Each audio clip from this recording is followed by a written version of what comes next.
Hi guys! Ayan na naman, nalalapit na naman ang ating Valentine's Day. At ngayon ay nauuso na naman ang mga DIY rose. At ngayon ituturo natin kung paano gumawa ng DIY rose. Ang kailangan lang natin syempre ay ribbon, glue stick, kandila para sa apoy, and gunting at stick. Ayan po guys. Ang gagawin natin sa ribbon ay gupitin natin siya ng kasing laki ng daliri.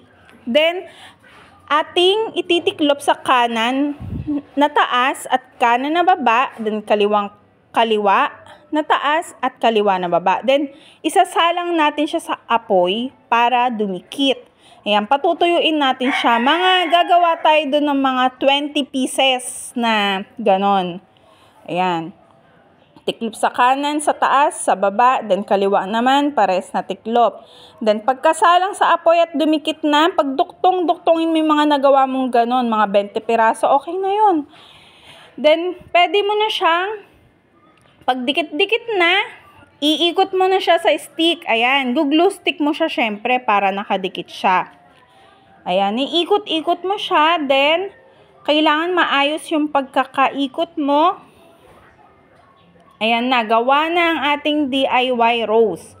And mga 10 ganon, pwede ka nang magbigay sa iyong teacher ng ating Valentine's bouquet rose. Ayan, kayo na bahalang kung saan nyo ilalagay. Pwede siya ilagay sa paso. Thank you!